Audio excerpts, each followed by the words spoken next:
Billy Strayhorn's composition. And that very impassioned piece, Something to Live For, featuring Art Farmer. Clifford Jordan, tenor, James Williams, piano, Rufus Reed, bass, and Marvin Smitty Smith, drums. And Art Farmer, artist of the trumpet and flugelhorn, is between sets at the Jazz Showcase in the Blackstone Hotel in Chicago, and I caught him somewhere between here and there. Welcome in, Art Farmer. It's good to have you here. Thank you very much, Leigh. Glad to be talking to you again. Well, we all look forward to your arrival at the Dakota Bar and Grill in St. Paul, Minnesota, next Monday and Tuesday.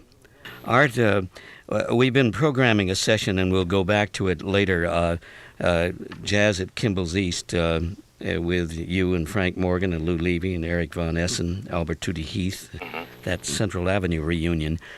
I was just thinking, Central Avenue, of course, hasn't had as much focus and attention directed to it as, say, Minton's in Harlem and that whole scene uptown in New York. Right.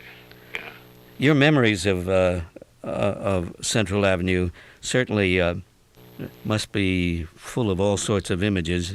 Any one that you care to share with us?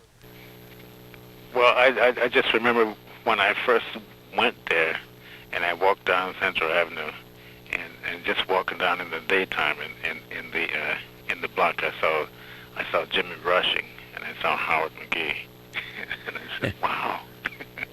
And Howard McGhee. Howard McGhee. Yes, a little known to a great many people that he has contributed so much to jazz. Yeah, well, Howard McGhee was a very great trumpet player, and all the trumpet players, they recognize him because he's been dead for some years now, but he was certainly recognized as one of the greatest.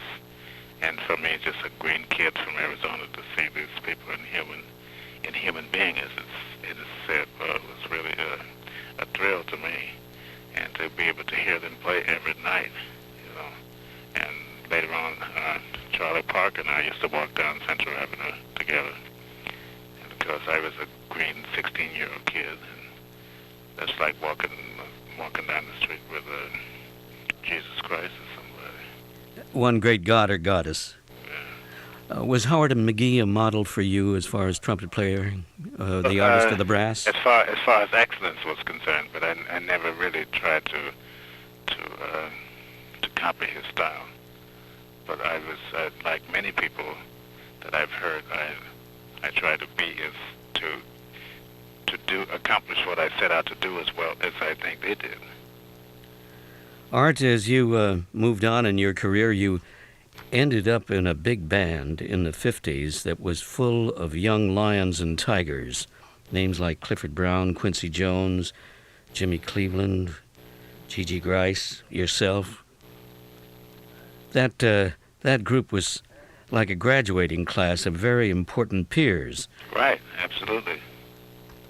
Absolutely. Well, Quincy was the one that got me into the band and into Lionel's band. And you were sitting up in the trumpet section with Quincy. Yeah, with Quincy on one side and Brownie on the other. Oh, what an association. Yeah. Yeah, it was great times, you know. I look back on those days with nothing but pleasure. And I remember them, at least catching you once or twice in that setting. Yeah. Mm-hmm. Yeah. A week ago, Saturday, Clifford Jordan passed away in New York City. Right.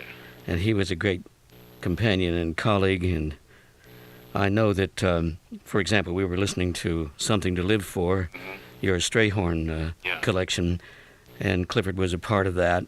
Yes.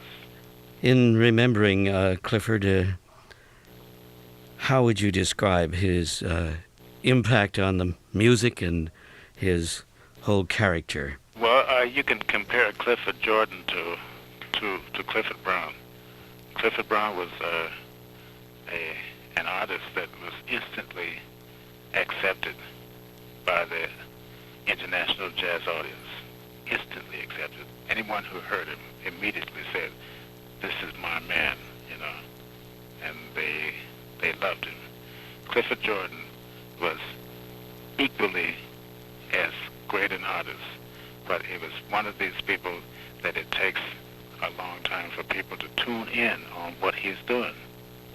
for some reason. I'm not putting anybody down because I love Ronnie too, but it took years and years for the audience to be able to hear what Jordan was doing.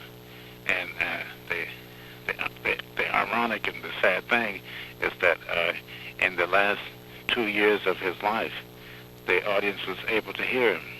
And this is the time when he was already on his way out. And I don't know why it's like this, but this is what happens sometimes.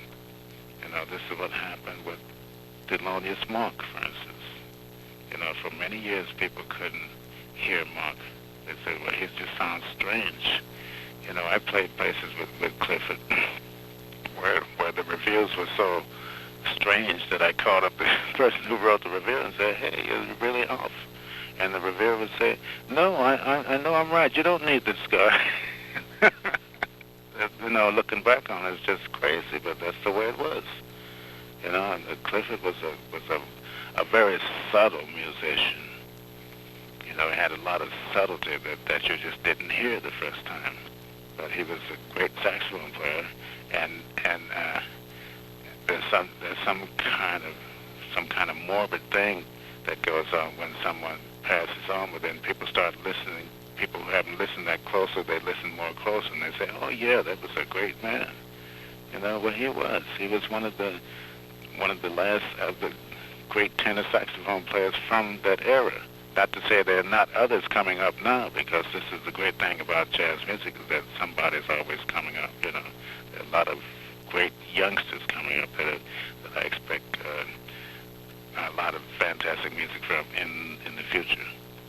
But Clifford was here, and it was my pleasure to have worked with him over a 40-year period. And there's few people that I've been associated with for that long. And he used to say, well, my horn loves your horn, and your horn loves my horn. But we were able to match sounds and to complement each other, which was, I don't have to say what a pleasure it was. Art Farmer, thank you for that tribute to Clifford Jordan. And all of us in this part of the country look to your arrival at the Dakota Bar and Grill, St. Paul, Minnesota, Bandana Square, come Monday and Tuesday. It'll be a privilege to have you here. Yeah, my pleasure again. I just hope the weather's a little better. I think we can at least guarantee you an umbrella rather than a snow shovel. Yeah, okay, thanks. Bye. Art Farmer, I know you have to go back on stand at the Jazz Showcase, and it's good to touch base with you through the years. Yeah, Leigh. Looking forward to seeing you again, man. Looking forward to seeing you. Okay, then.